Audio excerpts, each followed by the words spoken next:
예수님의 생애, 지금부터 계속해서 후기 유대 사역을 우리가 나누고 있는데, 오늘은 예수님께서 생수로의 초대, 생수, 벌써 물소리가 착 나잖아. 생수로서의 초대를 하겠는데, 또 넘겨보면, 자, 우리는 늘 무언가를 막 갈망하면서 살게 됩니다. 자, 더 나은 삶, 더 깊은 관계, 더 확실한 어떤 의미들. 자, 그런데 이상하게 그런 것들을 이 땅에서 열심히 하다가 얻었어. 그 만족이 얼마나 갈까요? 영원할 것 같지만 그렇지 않다는 거예요. 자, 예를 들면, 와, 내가 이번에 요 대학 가기만 하면 내 소원이 없겠네 하고 갔어. 4년 동안 공부하면서 그 기쁨이 다 없어져요. 그리고 이제 졸업할 쯤 되면, 야, 뭐 회사에 취직하면 좋겠네. 취직했어. 너, 그럼 뭐 좀 결혼하면 좋겠네 해서 결혼했어. 이게 오래 못 간다니까. 그렇죠. 우리 이 갈증은 항상 있어요. 자, 목표를 이루어도 허전하고 깊은 관계가 있고 내가 한 걸 다 해도 항상 공허함이 있고 갈증이 있어. 근데 진짜 이상한 것은 교회 다니고 신앙생활 해도 이 갈증이 해결이 안 되더라는 거예요. 자, 왜 우리는 계속해서 목마른가? 자, 이 질문에 대해서 예수님께서 오늘 목마른 자, 모든 사람, 누구든지 목마르거든 내게로 와서 마셔라. 예수님께서 이렇게 초대를 하시는데, 자, 넘겨보면, 자, 오늘은 좀 읽을 게 많습니다. 그 형제들이 명절에 올라간 후에 자기도 올라가시되 나타나지 않고 은밀히 가시니라. 명절 중에 유대인들이 예수를 찾으면서 그가 어디 있느냐 하고 예수에 대하여 무리 중에서 수군거림이 많아 어떤 사람은 좋은 사람이라 하며 어떤 사람은 아니라 무리를 미혹한다 하나, 그러나 유대인들을 두려워함으로 드러나게 그에 대하여 말하는 자가 없더라. 자, 예수님의 공생의 이제 마지막 초막절인데, 이미 지난 시간에 형제들이 어떻게 했죠? 예수님께, 형님, 뭔가 큰일을 하려면은 이런 갈릴리 같은 시골 말고 예루살렘에 가세요. 그랬더니 내 때가 아직 안 됐어. 니네 올라가. 다 보냈죠. 그리고 예수님이 어떻게 했죠? 뒤늦게 제자들과 함께 부랴부랴 예루살렘을 가시는데, 그냥 간 것이 아니라 유대인들은 가지 않는 사마리아를 들려서 가셨죠. 그랬더니 그 사마리아 사람들이 예수님을 배척을 하잖아. 자, 그런 이야기들을 이제 지난 시간에 이야기를 나눴는데, 자, 그러면서 이제 예수님께 대한 이제 평가가 예루살렘에서 오가고 있는 거야. 예수님이 아직 도착을 안 했는데, 그 유대인들끼리 어떤 사람은 좋은 사람이다, 어떤 사람은 무리를 미혹하는 자다, 이렇게 막 수군수군 하고 있었던 장면을 사도 요한이 우리에게 요한복음을 통해서 전해주는데, 이미 유대 지도부는 예수님을 어떤 자로 규정을 했죠? 신성모독자 내지는 위험한 자로 규정을 했어요. 그러니까 무리들도 예수님에 대해서 수군수군 하는데, 정식으로 랍비나 정식으로 바리새인들 또는 그 당국자들에게 예수에 대해서 말을 할 수 있는 사람이 아무도 없던 거예요. 왜? 유대 지도부는 예수님을 위험한 인물로 이미 그 뭐라 그럴까요? 예? 그 도망다니는 사람이잖아요. 원티드를 해놨어. 그 수배범으로 지금 해놓은 상태인 거야. 자, 그러면 넘겨보겠습니다. 또 읽어보겠습니다. 이미 명절의 중간이 되어 예수께서 성전에 올라가서 가르치시니. 자, 이때는 요 초막절이 기간이 어떻게 된다고 그랬죠? 일주일. 그렇게 생각하면 돼. 일주일이야. 그러면 좀 물어본 김에, 신년 나팔절은 며칠이죠? 하루. 신년 나팔절은 하루 지켜요. 그러면 대속죄일은 며칠을 지켜요? 그것도 하루를 지킵니다. 요 초막절만 일주일 지키는데, 초막절과 뭐가 같이 동시에 간다 그랬죠? 추수감사절, 오늘날의 추수감사절인 수장절이 같은 기간에 딱 걸려 있어요. 그러니까 굉장히 큰 명절 기간인 거예요, 가을이. 자, 그런데 예수님께서 형제들을 보냈죠? 그리고 나서 예수님이 뒤늦게 올라가셨는데, 그때가 명절 중간쯤이라는 거예요. 그러니까 명절의 그 입을 예수님이 이제 놓친 거지. 그러니까 늦게 도착하셔서 이제 가셨는데, 명절 중간쯤에 올라가서, 참 아이러니한 것은, 아니 예수님이 어떻게 해요? 형제들 다 올려보내고 은밀히 조용히 예루살렘에 올라가셨는데, 아니 갑자기 어디가? 성전에 가서 거기서 공공연하게 이제 또 가르치기 시작하는 거예요. 그러니까 어렵습니다. 예수님은 기적을 보여주세요. 내가 너희들에게 보여줄 기적이 없어 하고 가서 기적을 보여주잖아. 그리고 올라가세요 그랬더니 너희들 올라가 내 때는 아니야. 그러더니 조용히 올라갔는데 조용히 계시다가 돌아온 것이 아니라 거기에서 성전에서 모든 사람들 앞에서 가르치셨다는 거예요. 자, 사람들은 예수님을 찾고 있었지만 처음에는 못 찾았어. 그런데 갑자기 성전에 나타나가지고 막 거기서 가르치시는 거예요. 자, 그랬더니 15절부터 조금 길어요. 24절까지. 유대인들이 놀랍게 여겨 이르되 이 사람은 배우지 아니하였거늘 어떻게 글을 아느냐 하니 예수께서 대답하여 이르시되 내 교훈은 내 것이 아니요 나를 보내신 이의 것이니라. 사람이 하나님의 뜻을 행하려 하면 이 교훈이 하나님께로부터 왔는지 내가 스스로 말함인지 알리라. 스스로 말하는 자는 자기 영광만 구하되 보내신 이의 영광을 구하는 자는 참되니 그 속에 불의가 없느니라. 모세가 너희에게 율법을 주지 아니하였느냐? 너희 중에 율법을 지키는 자가 없도다. 너희가 어찌하여 나를 죽이려 하느냐? 무리가 대답하되 당신은 귀신이 들렸도다. 누가 당신을 죽이려 하나이까? 예수께서 대답하여 이르시되 내가 한 가지 일을 행하매 너희가 다 이로 말미암아 이상히 여기는도다. 모세가 너희에게 할례를 행하였으니 그러나 할례는 모세에게 난 것이 아니요 조상들에게서 난 것이라. 그러므로 너희가 안식일에도 사람에게 할례를 행하느니라. 모세의 율법을 범하지 아니하려고 사람이 안식일에도 할례를 받는 일이 있거든. 내가 안식일에 사람의 전신을 건전하게 한 것으로 너희가 내게 노여하느냐. 외모로 판단하지 말고 공의롭게 판단하라 하시니라. 좀 길었죠? 자, 예수님의 가르침에 유대인들은 놀랍게 여겼어요. 왜냐하면 행색을 보니까 선비는 아니야. 랍비는 아니야. 랍비 후보생도 아닌 약간 거렁뱅이, 노숙자 같은 스타일로 지금 예수님이 계시니까 딱 봐도 쟤는 문맹이겠구나.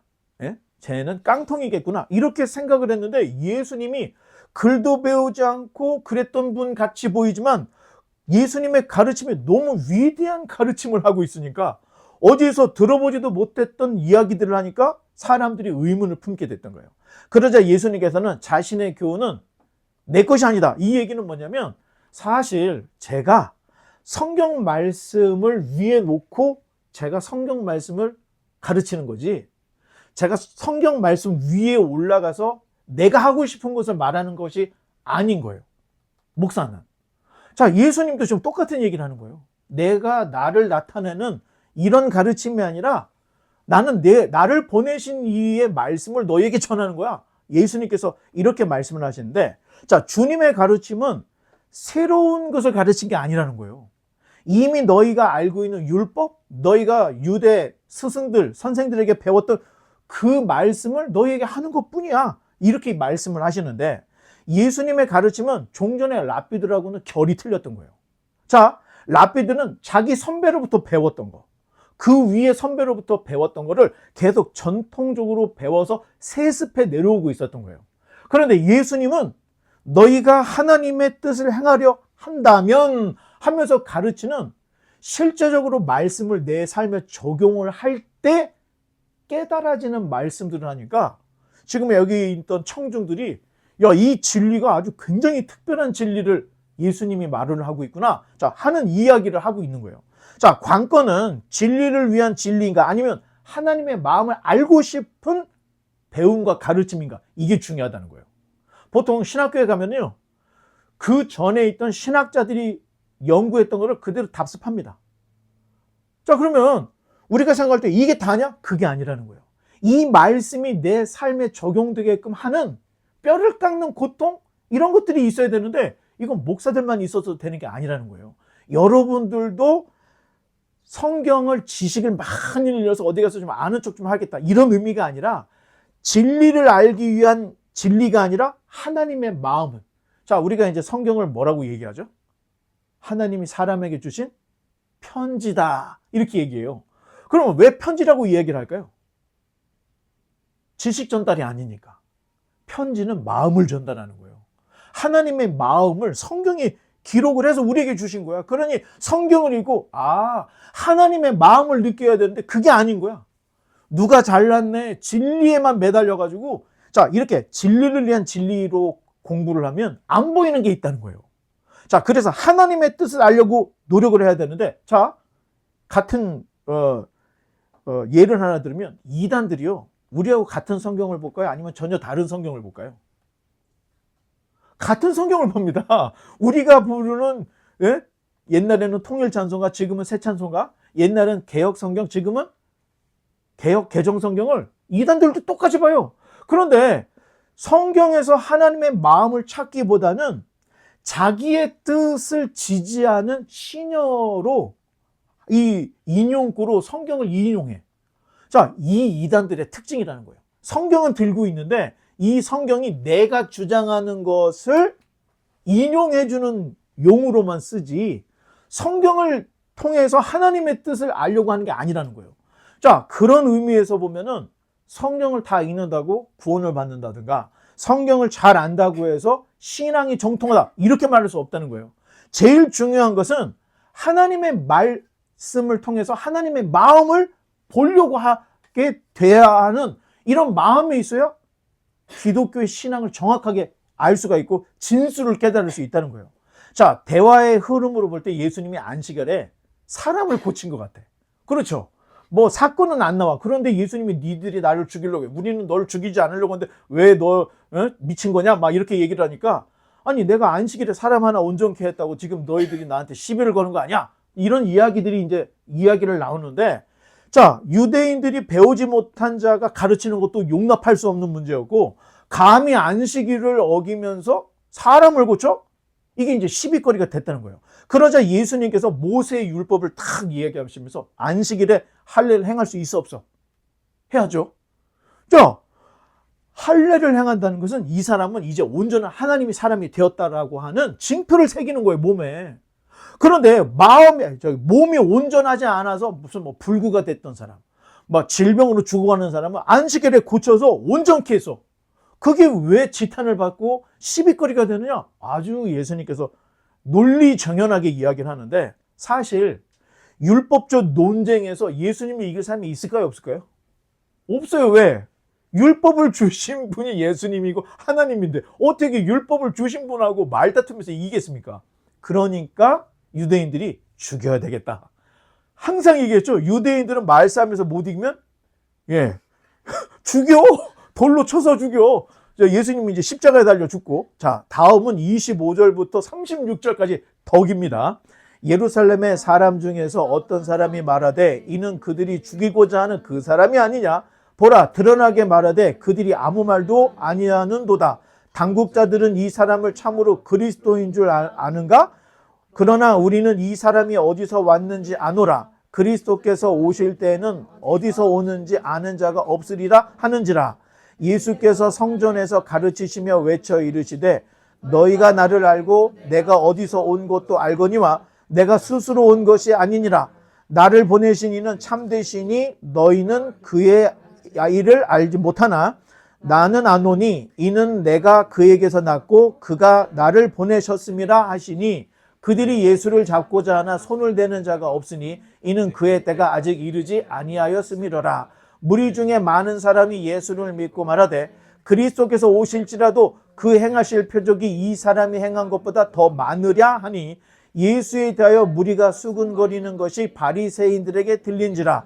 대제사장들과 바리새인들이 그를 잡으려고 아랫사람들을 보내니 예수께서 이르시되 내가 너희와 함께 조금 더 있다가 나를 보내신 이게로 돌아가겠노라.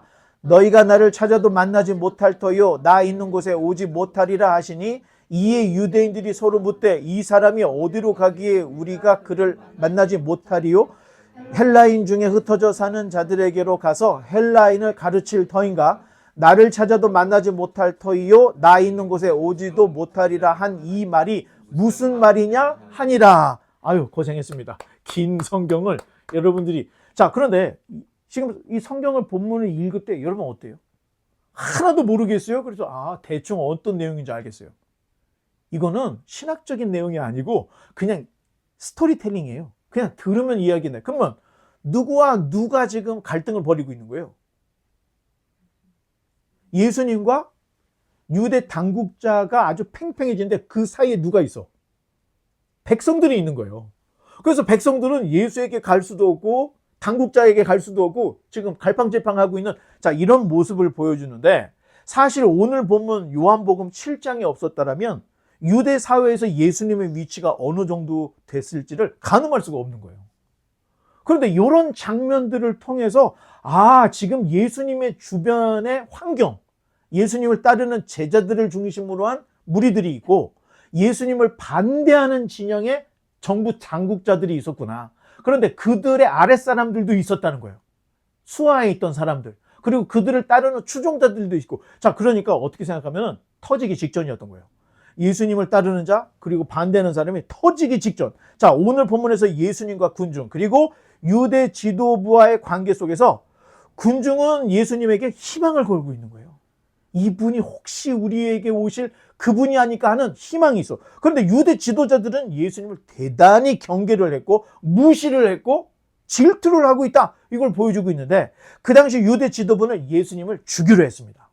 그런데 감히 손을 댈 수가 없어. 왜냐하면 예수님 주변에 예수님을 따르는 무리들이 너무 많아. 세력이 잘못되다가는 내전이 벌어지게 생겼으니까 예수님 함부로 잡을 수는 없지만 언젠가 시간만 나면 기회만 되면 죽이려고 하는 이런 어떤 그 흐름을 볼 수가 있다는 거예요. 자, 예수님께서는 자신의 카이로스가 뭐라 그랬죠? 특별한 날. 그럼 반대말은 평범한 날은 크로노스. 자, 이 크로노스에서 자기가 기다리고 자기가 보고 있는 이 카이로스를 정확하게 알고 있어. 그러니 성전에 가서 지금 막 내가 얘기를 하고 설교를 해도 잡혀가지는 않겠구나 하는 거를 왜? 자기의 그 카이로스를 알기 때문에 그 시간을 맞춰서 때로는 이 무리들을 막 좀 선동하기도 하고 때로는 당국자들을 막 들쑤시기도 하고 하면서 지금 이게 지금 밥을 할 때 어떻게 돼요? 쌀 넣고 물 넣고 불 켜놓으면 처음에는 이게 그냥 가만히 있다가 점점 뜨거워지면 어떡하죠? 뚜껑까지 들썩들썩 하잖아. 지금 거의 막 지금 그런 지경까지 막 지금 올라오고 있는데 여러분 이게 여기서 끝나지 않습니다. 너무 막 끌어오를 때는 어떻게 합니까? 소뚜껑을 한번 열잖아. 갑자기 확 식어. 그리고 마지막에 이 요리가 완성이 되는 것처럼 예수님의 십자가 사건이 갑자기 진행이 되는 이런 형국으로 이제 진행이 되는데 자, 유대 지도부를 도발하기도 하고 백성들에게 막 기적을 보여주고 막 지금 자, 그러니까 아무도 손을 댈 수가 없었다는 거예요. 자, 주님께서 얼마나 강력한 가르침을 하시고 병자들을 온전케 하셨는지 어떤 사람도 이런 얘기예요. 야, 진짜 그리스도가 와도 저 사람만큼 기적을 많이 보일 수 있겠냐? 자기네끼리 그런다는 거예요. 그러면 예수님은 아주 가문에 콩나듯이 기적을 한 번씩 보여준 게 아니라는 거예요. 백성들 아파? 너 어디 아파? 너 어디 아파? 자, 내가 고쳐줄게. 그 예수님이 바로 고쳐줬다는 거예요. 너 어디 아파? 알러지로 고생합니다.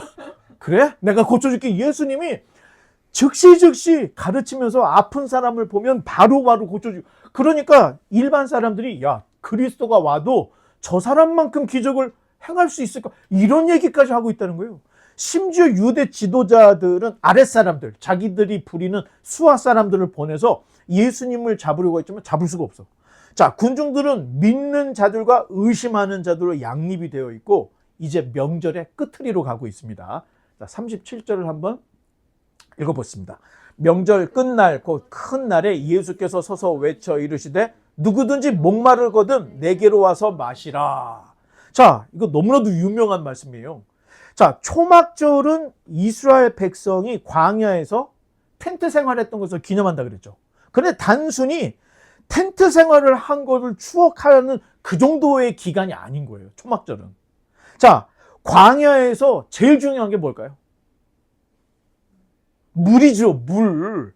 그런데 이스라엘 백성들이 목말라서 죽지 않도록 하나님께서 시시때때로 반석을 터뜨려서 물을 주신 거야. 더군다나 그러면 이제 물은 먹어서 그럼 또 뭘 먹어야 되죠? 밥을 먹어야 되는데 만나를 아침마다 내려주셔. 그러면 밥만 먹으면 되겠어요? 또 뭐가 먹고 싶어져? 고기가 먹고 싶으면 메추리 떼를 보내갖고 먹여. 그래서 그 뜨거운 광야에서 타 죽은 사람이 하나도 없다는 거예요. 굶어 죽은 사람이 없었다는 거예요. 아예 성경이 얘기하기는 옷 하나 그을리지 않았다는 얘기를 하고 있습니다. 자, 그날을 기념하는 거예요. 그래서 생명을 주신 그분을 기억하는 신앙의 고백의 절기가 초막절인데, 자, 광야, 사막 같은 기후에도 제일 중요한 게 물인데, 물은 곧 생명입니다. 생명. 자, 따라서 제사장은 이 절기 끝에 제단에 물을 부읍니다. 제단에. 그럼 물을 부으면 어떻게 될까요? 깨끗해지잖아. 청소를 하기 위해서 한 게 아닌 거예요. 자, 우리는 스스로 살아갈 수 없는 존재다. 하나님께서 제단에 물을 부어주시듯이 우리에게 물을 부어주셔야 우리는 살 수 있는 존재입니다. 이런 고백이 이 마지막 끝에 이 물을 붓는 곳으로 이제 딱 막을 내리는데, 자, 인간은 근본적으로 목마른 존재입니다. 우리 몸에 몇 프로가 물이죠? 70% 이상이 물이에요. 그렇기 때문에 밥은 안 먹어도 40일씩 사는 사람이 있어. 그런데 물은 안 먹으면 안 됩니다. 금식하는 사람들도 물은 마셔요. 물을 마셔야 돼. 왜냐? 생명의 근원이 물이기 때문에. 자, 근데 문제는 이 생명의 근원이 우리 안에 있습니까? 밖에 있습니까? 밖에 있죠. 우리는 그래서 매일 목이 타는 거예요. 우리는 물을 먹지 않으면 죽어. 물은 생명이야. 이 물이 몸에서 자동으로 분출되거나 나오는 게 아니고 외부에서 우리에게 주입이 돼야 되기 때문에 우리는 항상 물을 구할 수밖에 없다는 거예요. 자, 예수님께서 성전에서 생수에 초대를 하시는 것은 신학적으로 대단한 의미가 있어요. 자, 성전은 어떤 곳이죠? 생명의 근원이 되신 하나님을 만나는 곳이에요. 그런데 예수님께서 목마른 자들아 다 내게로 오라. 하나님께 가라고 한 게 아니에요. 성전으로 와. 하나님께 가. 한 게 아니고 내게 오라고 한 거예요. 예수님이. 생명의 근원이 바로 나야. 내가 이 땅에 왔어. 그러니 이제 더 이상 성전으로 갈 게 아니고 나에게 와야 된다. 이건 신학적으로 신성 선언이에요. 내가 디바인, 내가 신성한 그분이라는 것을 예수님이 선언을 하고 선포하는 거예요. 자, 아마도 일반 사람들은 이게 뭔 소린가, 저 사람이 무슨 물장수가, 이렇게 끝났을 수도 있어요. 그런데 당시에 공부 좀 했다고 하는 유대인들, 랍비들은 야, 저 사람 진짜 위험한 사람이네. 아니, 내가 목마른 자들아 다 내게로 오라 하면 난 어떻게 되죠? 사입이 교주가 되는 겁니다. 목마른 자요, 예수님께 가시면 이렇게 얘기하죠. 그런데 예수님은 내게 오라고 얘기를 하셨던 거예요. 그러니 뭔가 아는 사람은 저 사람은 대단한 사람 아니면 정말로 위험한 사람이구나. 둘 중에 하나로 생각했던 거예요. 좀 38절부터 시작. 나를 믿는 자는 성경의 이름과 같이 그 배에서 생수의 강이 흘러나오리라 하시니 이는 그를 믿는 자들이 받을 성령을 가리켜 말씀하신 것이라. 예수께서 아직 영광을 받지 아니하셨으므로 성령이 아직 그에게 계시지 아니하시더라. 자, 주님께서 주시는 물은 저 한 그릇 딱 퍼갖고 자 마셔. 시원해. 여러분 그 시원해 했는데 그게 1시간 갑니까? 또 목이 말라. 그러면 또 주세요. 계속 줘야 돼. 그런데 주님께서 주시는 물은 그 배에서 생수가 흐른대. 한 번 먹으면 또 먹을 필요가 없는 거. 한 번 먹음으로 계속 나오기 때문에. 자, 수가성 여인 아세요? 사마리아의 수가성 여인. 수가성 여인이 예수님, 야, 내가 주는 물은 그 배에서 생수가 나서 영원히 흐르는 물이야. 네가 물 길러 올 필요도 없어. 그러니까 그 물 저에게 주세요. 그거 기억나죠? 지금 그 이야기를 지금 요한이 여기서 또 한 번 이야기하는데 예수님께서 주시는 생명은 계속 먹어야 될 물이 아니라 우리 배에서 그냥 생수의 강이 흘러 넘치는 이 생수를 주겠다. 이런 이야기를 하시는데, 자, 갈증을 해결할 정도가 아니라 흘러나오기까지 하는 물을 주시겠다는 거예요. 이 물은 예수님으로 말미암아 우리에게 내주하시는 성령님을 가리켜요. 자, 또 괄호가 나오죠. 오늘 이렇게 괄호가 아니야, 뒤로. 예, 괄호가 나오죠. 자, 요거는 유력한 사본에 있어요, 없어요? 유력한 원본에 가까운 사본에 이런 내용이 없어. 후대에 누군가가 괄호를 치고 이야기를 했는데, 자, 사도행전에 기록된 성령 강림 사건이 지금 예수님의 그 전기, 요한복음이 지금 기록되는 요한복음 7장, 요 때에는 아직 성령 강림이 일어나지 않은 때였다는 것을 이렇게 딱 우리에게 설명을 주는 그 기억을 하라고, 유념하라고 하는 이야기를 해주는 거예요. 왜냐? 예수님이 지금 말씀하신 이 생수는 앞으로 성령 강림 사건이 있고 성령이 우리에게 다 내주하시면 생길 일이기 때문에 아직은 아니라는 것을 요한복음 7장에 이렇게 괄호를 치고 이렇게 딱 표시를 했던 거예요. 자, 또 넘겨보면 40절로 44절이죠. 이 말씀을 들은 무리 중에서 어떤 사람은 이 사람이 참으로 그 선지자라 하며 어떤 사람은 그리스도라 하며 어떤 이들은 그리스도가 어찌 갈릴리에서 나오겠느냐, 성경에 이르기를 그리스도는 다윗의 씨로 또 다윗이 살던 마을 베들레헴에서 나오리라 하지 아니하였느냐 하며 예수로 말미암아 무리 중에서 쟁론이 되니 그 중에는 그를 잡고자 하는 자들도 있으나 손을 대는 자가 없었더라. 자, 예수님의 그 목마른 자 선언 이후에 사람들은 싹 갈라져. 예수님을 따르고 믿는 자, 거부하는 자, 망설이는 자, 이렇게 또 나뉘고 있다는 걸 보여주는데 계속해서 45절로 52절까지를 또 한번 읽어보겠습니다. 아랫사람들이 대제사장들과 바리새인들에게서 오니 그들이 묻되 어찌하여 잡아오지 아니하였느냐. 아랫사람들이 대답하되 이 사람이 말하는 것처럼 말한 사람은 이때까지 없었나이다 하니 바리새인들이 대답하되 너희도 미혹되었느냐. 당국자들이나 바리새인 중에 그를 믿는 자가 있느냐. 율법을 알지 못하는 이 무리는 저주를 받은 자로다. 그 중에 한 사람 곧 전에 예수께 왔던 니고데모가 그들에게 말하되 우리 율법은 사람의 말을 듣고 그 행한 것을 알기 전에 심판하느냐?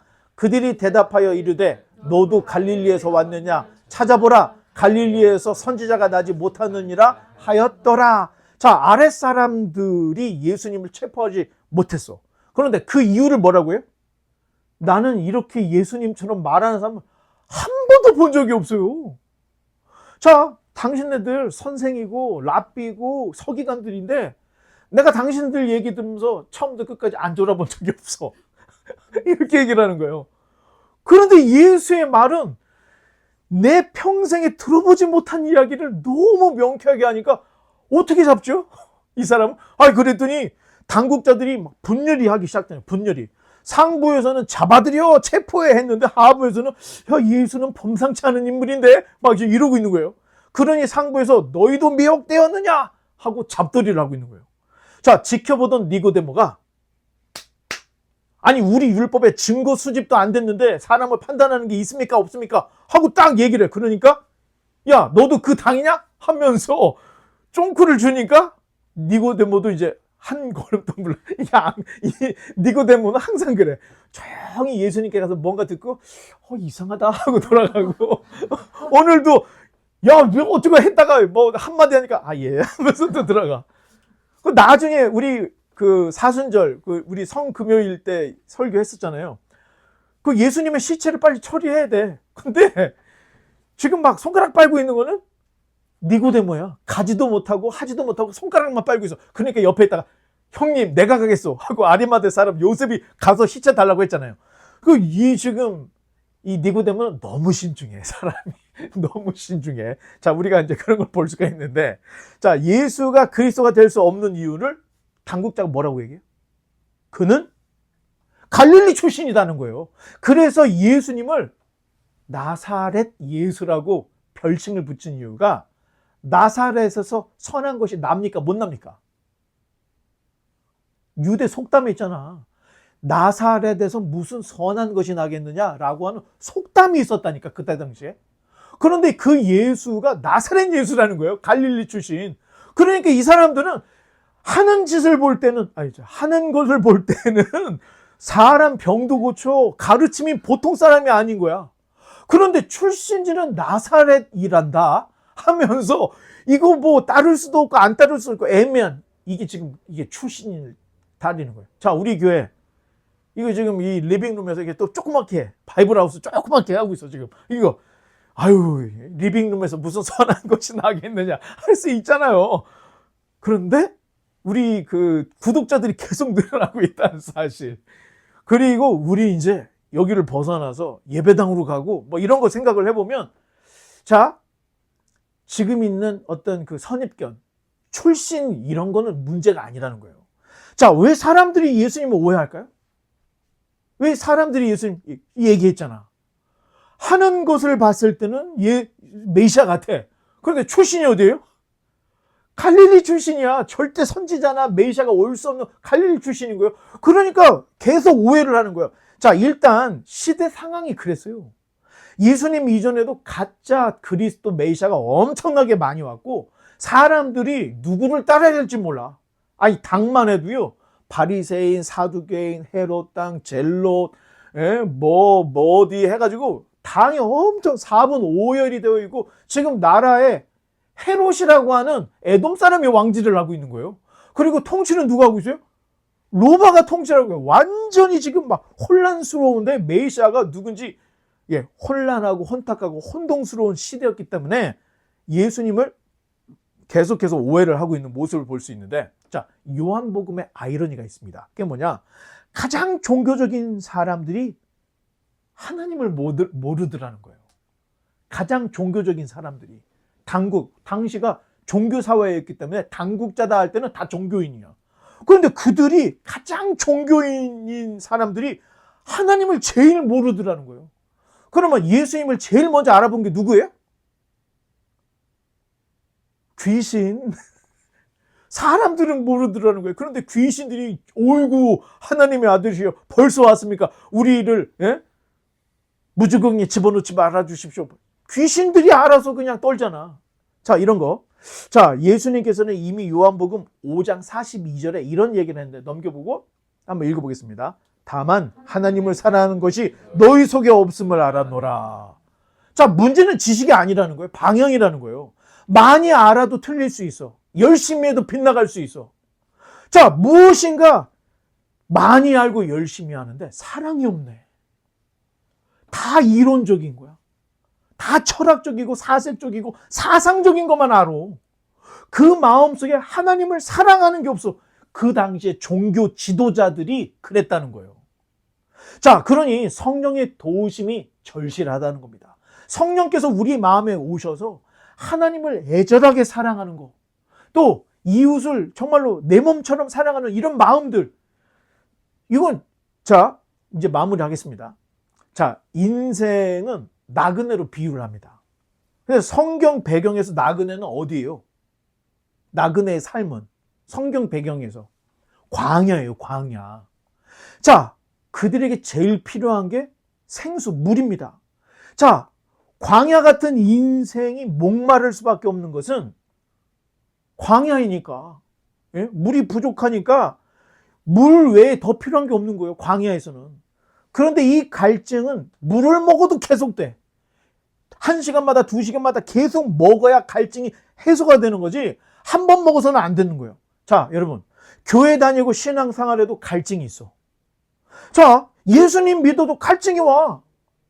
왜 그럴까요? 왜 예수님을 믿고 교회를 다니는데도 갈증이 있어? 오늘 예수님은 목마른 자들은 다 내게로 오라고 했는데 교회를 다녀도 목말라. 자, 유대인도 율법을 따랐고 하나님을 믿는 선민들이었어. 그런데 여전히 목말라 했던 거예요. 유대인들 전체가. 신앙이 종교일 때 목마를 수밖에 없다는 거예요. 자, 신앙이 믿음으로 고백되기 위해서는 성령님이 내 안에 계셔야 돼. 성령님이 계셔서 예수님이 내 안에 들어오시면 내 안에서 영원히 마르지 않는 생수의 강이 흘러 넘치게 돼서 더 이상 목마르지 않게 되는 거예요. 그러니 교회를 다녀도 목마른 이유는 성령이 내 안에 계시지 않는 거야. 예수님이 내 안에 내주하지 않을 때는 교회를 다녀도 목마르고 갈증이 나고 공허하고 이럴 수밖에 없다는 거예요. 이게 저 열심히 교회에서 옛날에는 아침에 새벽에 일어나가지고 교회 가서 성가대 연습해요. 그거 끝나면은 교사해요. 그러면 또 교사들 했으니까 애들 가르치는 거 예배 드려요. 그거 끝나면 바로 가서 어른들 예배 드리면서 성가대요. 그 다음에 오후에는 뭐 청년들 모임이 있어서 그거 해요. 그 다음에 오후에는 무슨 중요 사람들 모여서 뭐 회의한다고 그 회의하고 뭐 하고 저녁 예배 드리고 다 오면은 저녁 8시에 집에 오면은 골아 떨어지는 거야. 뭐 했는지도 모르고 그냥 하루가 지나가. 계속 뭘 하는데 집에 와서 탁 놓으면 마음이 이상하게 공허해지는 거예요. 내가 지금 뭐를 했지? 내가 지금 하나님 믿고 내가 신앙생활을 하는데 왜 마음에 이렇게 갈증이 있고 그 이유가 여기 있다는 거예요. 하나님께 집중을 못해. 하나님을 바라보지 못해. 하나님을 사랑한다고 말도 할 수 있는 겨를이 없을 정도로 교회가 너무 바빠버려. 자, 나도 모르는 사이에 믿는 사람이 아니라 종교인으로 변해버렸을 때 이 공허함이, 갈증이 계속 온다는 거예요. 자, 오늘의 말씀의 결론은 지금도 예수님께서는 목마른 자들에게 목마른 자들아 다 내게로 와라, 이렇게 말씀을 하신다는 거예요.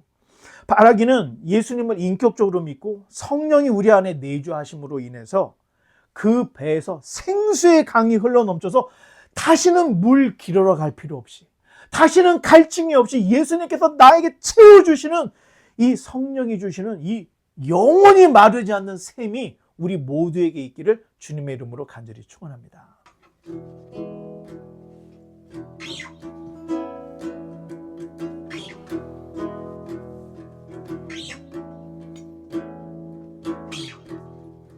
예수님 목마릅니다.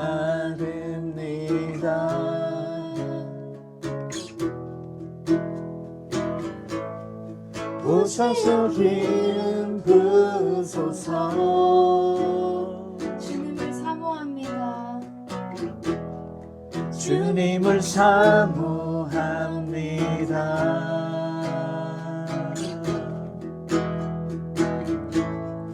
오셔서 채워주소서.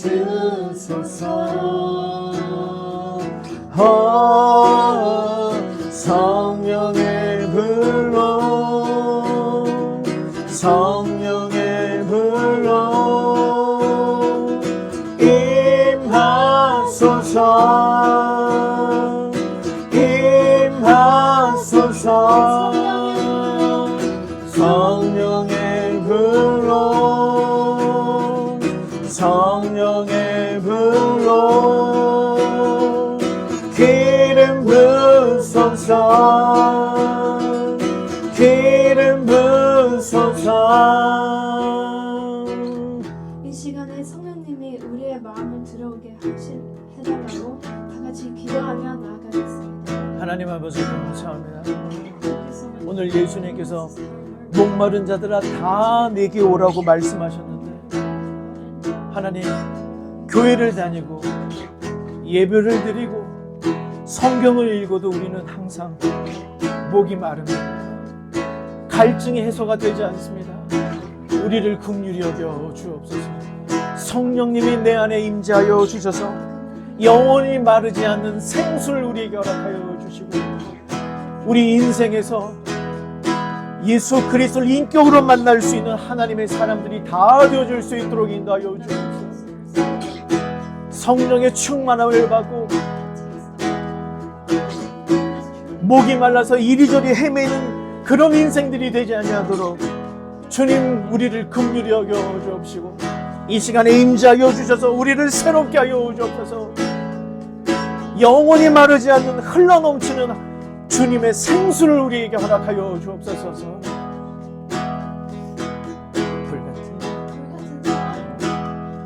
불같은 사랑 드립니다.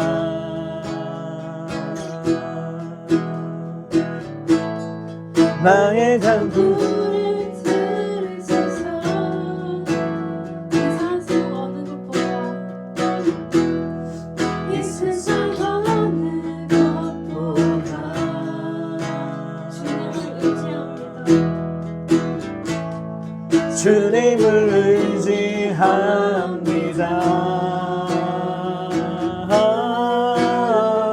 성령의 불로, 성령의 불로, 성령의 불로 쏘서. 임하소서. 성령의 불, 성령의 불로, 성령의 불로 쏘서. 기름 부으소서. 예수님 목마릅니다.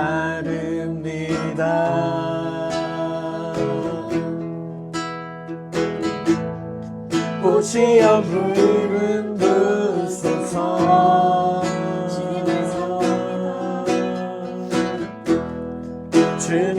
사모합니다.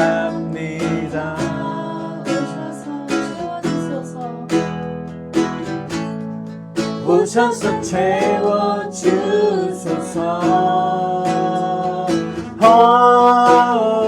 성령의 불로 성령의 불로 임하소서. 임하소서.